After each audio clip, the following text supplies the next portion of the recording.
हाय, मैं विकास कुमार रोजगार तक के चैनल में आप सभी को स्वागत करते हैं। चलिए, आज आपके लिए हम लेके आए हैं सेमेस्टर थर्ड के जेनरिक पॉलिटिकल साइंस का प्रीवियस ईयर क्वेश्चन आपके पास हम लेके आए हैं। जो सबसे पहले हमारे चैनल में नए हैं तो चैनल को सब्सक्राइब कीजिए और बेल आइकन को ऑन कीजिए ताकि हमारा वीडियो सबसे पहले आप तक पहुंच सके। तो अब आते हैं आज का पहला क्वेश्चन जो हमारा है generic political science semester third के पॉलिटिकल साइंस के जेनरिक का प्रीवियस ईयर क्वेश्चन आपके पास लेके आए हैं जो जो एग्जाम में बार-बार क्वेश्चन रिपीट हो रहे हैं। तो आज का हमारा जो है वो पहला क्वेश्चन है आज का कि संरचनात्मक परिकल्पनात्मक उपागम किस नाम से जुड़ा है। जो आपका क्वेश्चन बोला है कि आपका संरचनात्मक और परिकल्पनात्मक उपागम किस नाम से जुड़ा हुआ। ऑप्शन ए में दिया हुआ है आमंड एवं पॉवेल, ऑप्शन बी में दिया स्टेन, ऑप्शन सी में दिया बॉथ और ऑप्शन डी में दिया नन। तो ऑप्शन नंबर ये आपका सही आंसर हो जाएगा आमंड एंड पॉवेल। जो आमंड संरचनात्मक एवं परिकल्पनात्मक उपागम है ये आपका किससे जुड़ा हुआ, किस उपागम से जुड़ा हुआ है। तो आपका जुड़ा हुआ आमंड एंड पॉवेल उपागम से जुड़ा हुआ। तो ऑप्शन नंबर ये आपका करेक्ट आंसर हो जाएगा। यदि इसका आंसर आप जानते होंगे तो कमेंट करके जरूर बताइएगा और जितने से जितना हो सके ज्यादा से ज्यादा लोगों को शेयर कीजिए ताकि हमारा वीडियो से अच्छे मार्क्स ला सके ऑब्जेक्टिव। तो आज का बात है दूसरा क्वेश्चन, तुलनात्मक राजनीति का जनक कहा जाता है। बहुत इंपॉर्टेंट क्वेश्चन है। एक क्वेश्चन एक ही है, इसका आंसर एक ही है, सेंस इसका ऐसी एक ही है, लेकिन क्वेश्चन पूछने का तरीका हर एक साल अलग अलग है।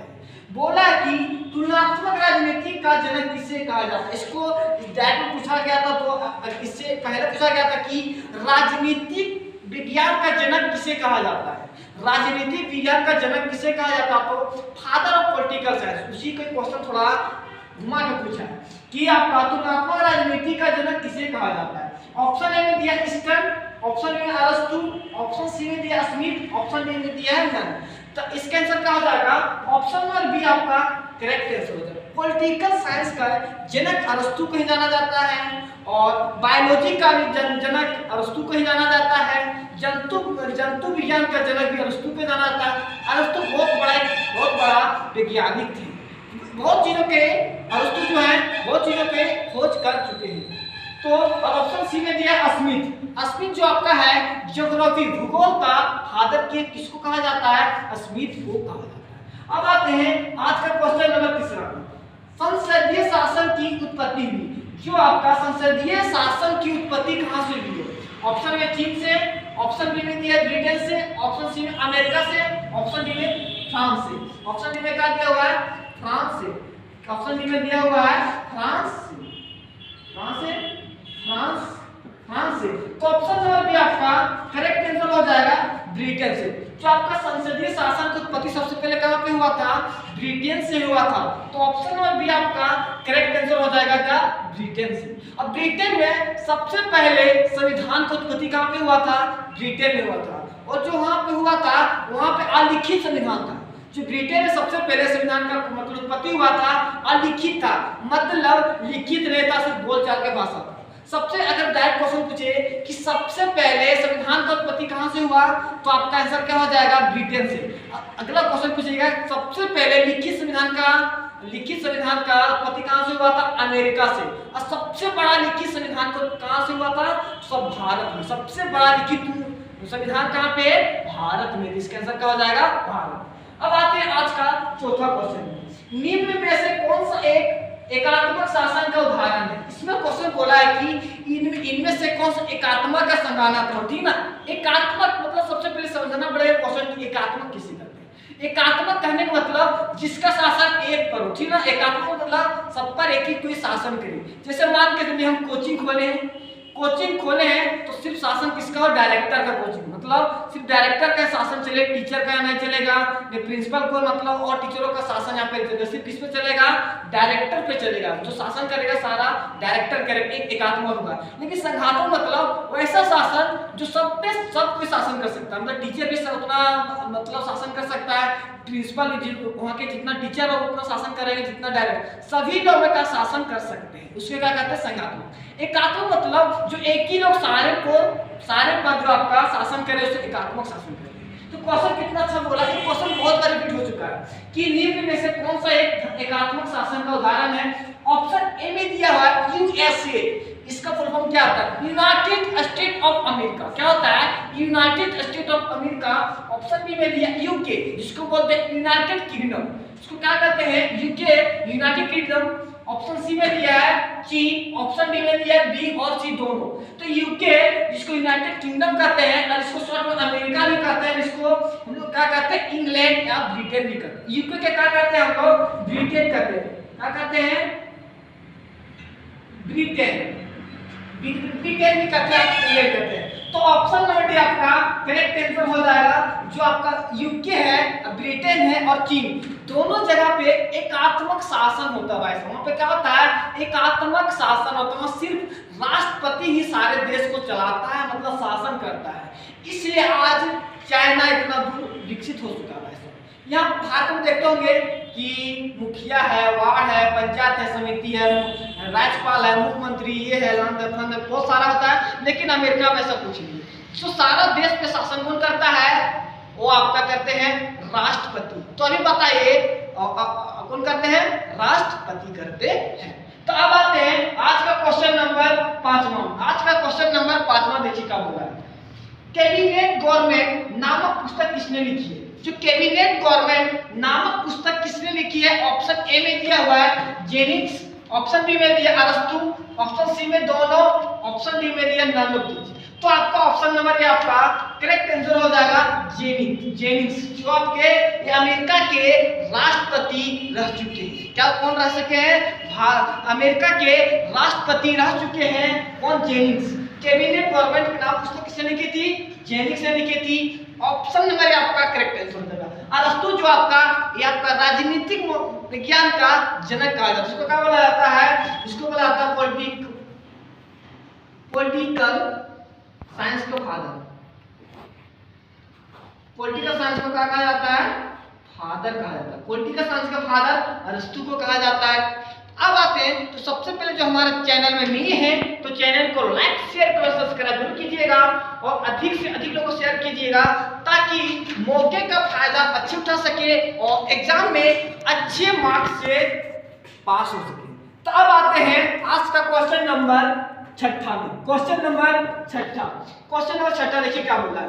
अमेरिका सीनेट के सदस्यों की संख्या कितनी, जिसको हम लोग क्या कहते हैं, अमेरिका के सीनेट की सदस्य संख्या कितनी है। जो सदस्यों की संख्या, सीनेट किसको कहते हैं, सीनेट अमेरिका में जिस तरह यहाँ पे आपका हो जाता है सीनेट ना, अमेरिका के सीनेट की सदस्य संख्या कितनी है। ऑप्शन ए में दिया 150, ऑप्शन बी में दिया 100, ऑप्शन सी में दिया 175, ऑप्शन डी में दिया 200।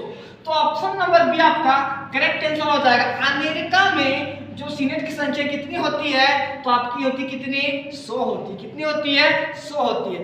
और एक क्वेश्चन और पूछ सकता है कि अमेरिका में संविधान लागू कब हुआ। अमेरिका में संविधान लागू कब हुआ, 1798 ईस्वी में हुआ था। कब हुआ था, 1798 ईस्वी में अमेरिका में संविधान का लागू हुआ था। संविधान का लागू हुआ था। अब पूछेगा भारत में संविधान लागू कब हुआ, तो आपको सभी बच्चों को पता होगा 26 जनवरी 1950 को भारत में संविधान का लागू हुआ था। तो ऑप्शन नंबर आपका भी करेक्ट आंसर हो जाएगा। अमेरिका में सीनेट के सदस्यों की संख्या कितनी है, तो आपका 100 है। कितनी है, 100 है। अब आते हैं आज का क्वेश्चन नंबर 7वां। ये आपका बुक से एक क्वेश्चन हर एक एग्जाम में इंपॉर्टेंट रह रहा है।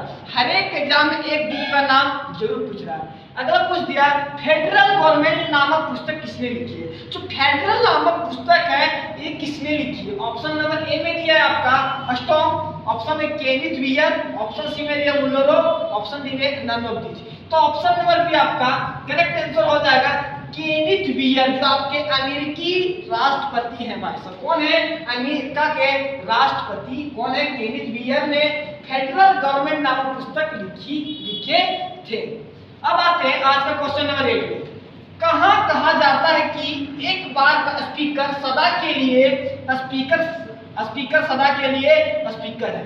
कहाँ कहा जाता है कि एक बार का स्पीकर सदा के लिए स्पीकर होता है? कहाँ कहा जाता है? बहुत मोस्ट इंपोर्टेंट क्वेश्चन है भाई। एक क्वेश्चन आपके एमटीएस हो सकता है, सीजीएल आने वाले जितने भी एग्जाम है क्वेश्चन पूछे जा सकते हैं। जितने भी क्वेश्चन कर रहे हैं हो सकता है कि आने वाले कॉम्पिटिटिव एग्जाम भी एक क्वेश्चन आपसे पूछे जा सकते हैं भाई, इसमें कोई नो डाउट। क्वेश्चन इतना ट्रेड हो चुका है कि आपका कुछ भी क्वेश्चन आपका पूछ सकता है। तो इसका आंसर क्या हो जाएगा? कहाँ किस देश को कहा जाता है? तो ऑप्शन है ब्रिटेन में, option B America, option C France को, ऑप्शन डी कनाडा में। कहाँ कहा जाता है? तो ऑप्शन नंबर ए आपका सही आंसर हो जाएगा, ब्रिटेन में कहा जाता है। एक बार जो स्पीकर बन गया वो सदा के लिए स्पीकर रहेगा जब तक उसकी मृत्यु ना हो जाए। जब तक उसकी मृत्यु ना हो जाए वहां का स्पीकर रह सकता है। किस देश का नियम है? ब्रिटेन का नियम है। ऐसा कहाँ का है? ब्रिटेन का नियम आपका है। ब्रिटेन का राजधानी क्या? फटाक से कमेंट करके जरूर बताइएगा कि ब्रिटेन का राजधानी कहाँ है। कमेंट करके सभी सब सुनना चाहते हैं कि ब्रिटेन का राजधानी कहाँ है, अमेरिका का राजधानी कहाँ है, दोनों का राजधानी कहाँ है। कमेंट करके सभी लोग जरूर बताइएगा। कमेंट करके एक बार जरूर बताइएगा अमेरिका का राजधानी कहाँ है और आपका ब्रिटेन का राजधानी कहाँ है। और एक चीज और बता दें कि अभी जो है आपके जो है इंग्लैंड के, जिसको यूके बोलते हैं, वहाँ के राष्ट्रपति कौन है? ऋषि देव। कौन है? ऋषि देव है, जो भारत के नागरिक है। कौन है? भारत के नागरिक है। ऋषि करके उनका कुछ नाम है, उनका पता नहीं है पूरा नाम, ऋषि करके उनका नाम है। तो अब आते हैं तो इस तीन को कहा जाता है, कहाँ का कहा जाता है कि एक बार का स्पीकर सदा के लिए स्पीकर, याद रखिएगा ब्रिटेन में कहा जाता है। कहाँ पे कहा जाता है? ब्रिटेन में कहा जाता है एक बार का स्पीकर सदा के लिए स्पीकर। बहुत ही मोस्ट रिस्पेक्टेड क्वेश्चन है भाई, मोस्ट ही है इंपॉर्टेंट क्वेश्चन है। आज के कंपटीशन एग्जाम से लेकर जैसे कि पॉलिटिकल ऑनर्स के एग्जाम तक के लिए बहुत इंपॉर्टेंट क्वेश्चन। एक क्वेश्चन बहुत बार रिपीट हो चुका है। अब आते हैं आज का क्वेश्चन नंबर 9। ब्रिटिश संसद में सदनों की संख्या है। जो ब्रिटिश के संसद है वहां पे सदनों की संख्या कितनी है? 2, 3, 1 या 4। तो ऑप्शन नंबर ये आपका करेक्ट आंसर हो जाएगा। कितनी है? 2 है। ब्रिटेन में संसदों की संख्या कितनी है? आपका 2 है। कितने संसदों की संख्या कितनी है? 2 है। आज का लास्ट क्वेश्चन, आज का हमारा जो 10वां क्वेश्चन है। और आपको बता दें कि आपका पॉलिटिकल साइंस के जेनरिक ऑनर्स में 10 ही ऑब्जेक्टिव क्वेश्चन रहेगा। 10 ऑब्जेक्टिव क्वेश्चन ही रहेगा। टोटल मार्क्स 80 नंबर का होगा। 10 ऑब्जेक्टिव रहेंगे, कुछ 4-4 नंबर का क्वेश्चन रहेंगे, कुछ 15-20 नंबर का भी क्वेश्चन रह सकते हैं। आपका एग्जाम का पैटर्न है। टोटल नंबर 80 नंबर के क्वेश्चन पूछे जाएंगे। उसमें से 10 क्वेश्चन आपका ऑब्जेक्टिव रहेंगे, उसके बाद सब्जेक्टिव क्वेश्चन आपके रहेंगे। तो आज का लास्ट क्वेश्चन, नमनीय संविधान का सबसे अच्छा उदाहरण है। नमनीय संविधान का सबसे अच्छा उदाहरण है। मतलब नमनीय कहने मतलब समझे सरल, मतलब लचीला, थोड़ा लचीला संविधान। कहाँ का? ब्रिटिश का, अमेरिका का, दोनों का, इनमें से कोई। तो ऑप्शन नंबर आपका सही आंसर हो जाएगा ब्रिटिश का, ब्रिटेन का। कहाँ का होगा? ब्रिटिश का। कहाँ का होगा? ब्रिटिश मतलब ब्रिटेन का, आयरलैंड का। यहाँ पे अभी भी यहाँ पे अलिखित संविधान है, मतलब लिखित संविधान यहाँ पे अभी भी ब्रिटिश में, इंग्लैंड में लिखित संविधान नहीं है।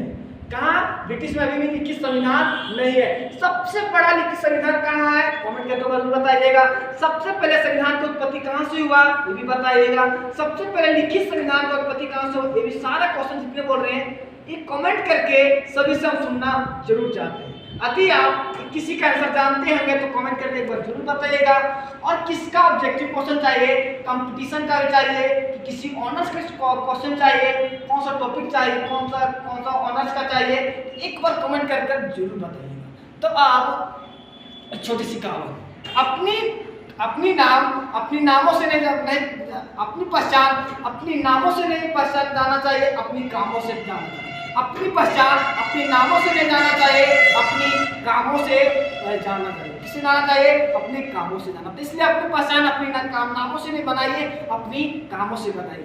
तो छोटे छोटे जाते हुए आज का जो आपका फरवरी मंथली जो चल रहा है आपको पता है सबके प्रेम में दिल संभल जा जरा फिर मोहब्बत करने चला है तू दिल संभल जा जरा फिर मोहब्बत करने चला है तू ये सब क्या कर हुआ वो जाने जा संभल जा जरा फिर मोहब्बत करने चला है तू। अब मिलेगा आपको अगली वीडियो में अगली न्यू सॉन्ग के साथ।